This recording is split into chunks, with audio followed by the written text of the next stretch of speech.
Assalamualaikum warahmatullahi wabarakatuh. Perkenalkan, nama saya Nadila Anggreni dari kelompok 81 KKN UNED Back to Village. Di video kali ini saya akan menceritakan kegiatan KKN saya selama 45 hari.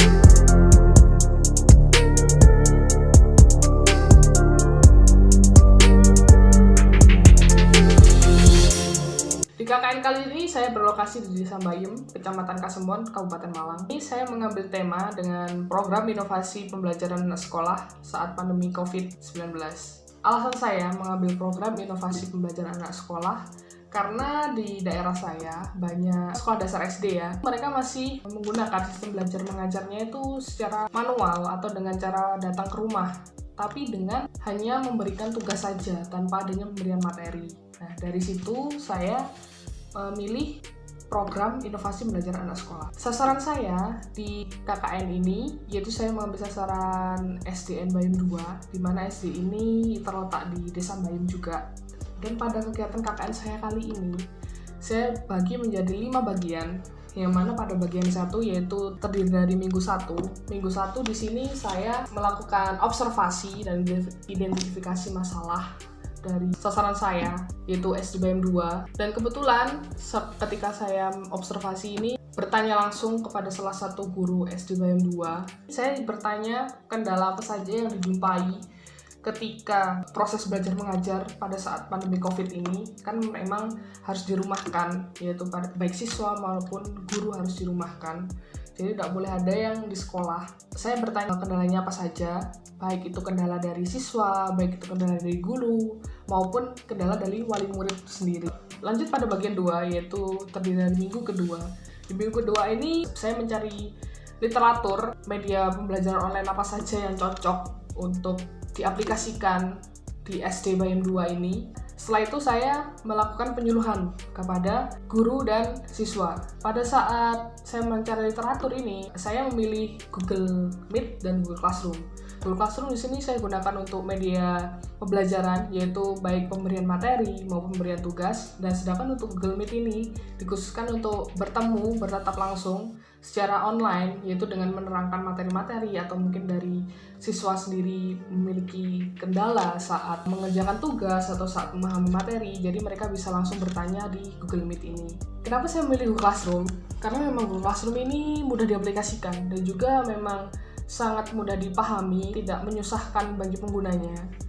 Dan juga Google Classroom ini juga bisa diaplikasikan hampir di semua handphone, terutama di handphone yang mungkin Android-nya masih 4.0 sekian, jadi masih bisa diaplikasikan. Dan untuk yang kedua, kenapa saya memilih Google Meet? Karena memang Google Meet aplikasinya ringan sekali, hanya terdiri dari 11 MB, tidak memakan banyak memori di handphone. Setelah saya mencari literatur, saya melakukan penyuluhan kepada guru. Penyuluhan kepada guru ini saya lakukan di kantor ruang guru secara langsung pada guru-guru. Dan alhamdulillah dari baik Bapak Ibu guru memberikan respon yang sangat baik, respon yang sangat positif dari mereka dengan tunjukkannya sangat ingin langsung belajar. Mereka langsung menanyakan saya kapan bisa belajar Google Classroom sama Google Meet itu sendiri, karena memang kebanyakan dari guru mereka masih sedikit kesulitan atau sedikit kebingungan dengan adanya aplikasi itu.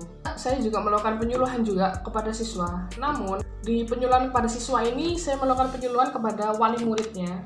Karena memang ternyata di peraturan di Kabupaten Malang itu tidak diperbolehkan murid untuk datang ke sekolah, hanya boleh wali murid saja. Dan itu pun hanya penyampaian informasi atau seperti rapat atau mungkin pengambilan buku atau pembayaran, itu hanya wali murid saja. Jadi untuk siswanya sendiri tidak boleh datang ke sekolah. Namun saya memiliki sedikit kendala. Ada beberapa mungkin wali murid yang memang belum mengerti atau masih bingung apa itu aplikasi online, apa itu Google Classroom, apa itu Google Meet. Jadi mungkin dari sekian banyak wali murid hanya mungkin beberapa aja saya yang memang harus menjelaskan secara khusus atau face to face dengan beliau. Saya menjelaskan tentang aplikasi online baik itu Google Classroom, gimana cara downloadnya atau gimana cara mengaplikasikannya. Saya langsung memberikannya secara face to face. Lanjut di bagian 3. Di bagian 3 ini terdiri dari minggu ke-3 dan ke-4. Minggu-minggu ini saya gunakan untuk pelatihan, baik itu pada guru maupun siswa. Untuk pelatihan kepada guru ini saya lakukan di sekolah. karena memang guru diperbolehkan untuk masuk tapi dengan protokol kesehatan COVID, yaitu menjaga jarak duduknya, juga memakai masker, dan juga mencuci tangan.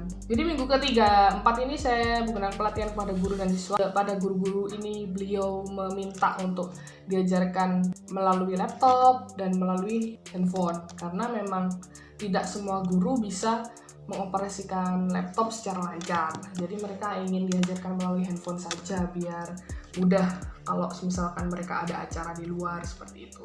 Dan juga untuk pelatihan kepada siswa ini saya datangi ke rumah-rumah siswa, yang mana memang di SD Bayum 2 ini setiap siswa itu dikelompokkan berdasarkan jarak-jarak dekat rumahnya. Jadi tiap satu kelompok itu terdiri 5-7 anggota kelompok belajar istilahnya ya. Jadi mereka dikelompokkan supaya gurunya itu bisa menjangkau lebih mudah bagaimana sistem belajar mengajarnya siswa. Mungkin ada kendala, mungkin bisa langsung ditanyakan lewat Google Meet tadi harapannya, atau mungkin dari siswa membantu siswa. Jadi masih ada interaksi sosial di situ. Namun harus mematuhi protokol kesehatan, yaitu dengan menjaga jarak, memakai masker, dan juga mencuci tangan. Untuk pelatihan kepada siswa ini memang saya menemui banyak kendala, karena memang di setiap rumah-rumah itu kan dari SD Bayum 2 ini kan kebanyakan dari mereka itu berasal dari Dusun Bulung dan Dusun Banturjo. Nah, untuk di Dusun Banturjo ini memang letaknya memang dekat dengan perbukitan, dan itu memang menyulitkan sinyal untuk masuk. Itu memang menjadi kendala di pelatihan saya, karena memang untuk mengoperasikan Google Classroom dan Google Meet itu memang harus memerlukan sinyal. Namun, alhamdulillahnya dari rumah kelompok yang ditempati itu kebanyakan itu sudah terpasang oleh WiFi. Jadi meskipun sinyal tidak bisa masuk, tapi internet bisa lancar karena berkat adanya WiFi itu tadi. Jadi mereka masih bisa mengoperasikan Google Classroom dan Google Meet dengan adanya WiFi tadi. Yang selanjutnya yaitu pada bagian 4. Bagian 4 di sini adalah minggu ke-5 dan ke-6. Di sini saya gunakan untuk praktik pengaplikasian dari media online itu tadi, yaitu Google Classroom dan Google Meet. Alhamdulillah baik dari guru maupun siswa sudah bisa melakukannya, meskipun ada beberapa kendala yang dihadapi, yaitu mungkin dari segi sinyal atau mungkin dari segi siswanya yang telat. Karena memang biasanya untuk guru itu akan mengirimkan link untuk bertemu di Google Meet itu jam 7 tepat. Mungkin ada siswa yang baru gabung jam setengah 8 atau jam 8, karena memang biasanya itu lupa dari siswanya. Jadi mereka langsung mengerjakan tugas yang diberikan tanpa adanya bertemu dengan Meet, tanpa adanya penjelasan. Seperti itu. Lanjut di bagian terakhir, yaitu bagian 5. Bagian 5 yaitu adalah minggu ke-7. Di minggu ke-7 ini saya gunakan untuk penyusunan laporan akhir, yang mana laporan akhir itu terdiri dari buatan video seperti ini, dan juga buatan artikel dan berita desa. Di mana artikel dan berita desa itu nanti artikel bakal di-upload di web jurnal, dan juga berita desa bakal di-upload di web SD-UNED. Sudah sekian tadi kegiatan KKN saya selama 45 hari kali ini. Dan juga alhamdulillah saya mendapat respon positif baik dari wali murid, baik dari guru di SDN Bayum 2. Terima kasih sekali, karena mungkin berkat adanya beliau-beliau mungkin KKN saya tidak berjalan dengan lancar, karena memang KKN kali ini kan memang berbeda dari tahun-tahun sebelumnya yang harus dilakukan oleh mandiri di daerah sendiri. Jadi saya sangat berterima kasih kepada wali murid dan guru-guru SDN Bayum 2 yang sudah menerima saya, juga membimbing saya bagaimana agar kegiatan saya berjalan lancar, dan juga respon positif dari beliau-beliau yang mau belajar juga untuk belajar media online, yaitu Google Classroom dan Google Meet. Sudah sekian itu saja dari saya. Mungkin bakal ada kesan-pesan dari kepala sekolah SDN Bayum 2. Kami ucapkan terima kasih karena selama ini Mbak Dila sudah banyak memberikan materi kepada Bapak Ibu guru yang ada di SDN 2 Bayum, yaitu memberikan banyak materi, yaitu tentang pembelajaran di masa pandemi ini, yaitu karena anak-anak belajar di rumah, sehingga Mbak Dila memberikan materi Google Classroom dan Google Meet. Alhamdulillah, terima kasih Bapak Ibu guru, banyak wawasan sehingga akan mempermudah Bapak Ibu guru menyampaikan pembelajaran kepada anak didik kami. Sekali lagi kami ucapkan banyak terima kasih. Semoga apa yang diberikan oleh Mbak Dila kepada lembaga kami senantiasa mendapatkan limpahan balasan dari Allah. dan sangat bermanfaat sekali untuk lembaga kami. Ya, itu tadi video KKN dari saya. Terima kasih yang sudah pencet tombol like dan untuk komen di video saya. Sangat membantu, dan silakan di subscribe YouTube channel dari kelompok KKN saya.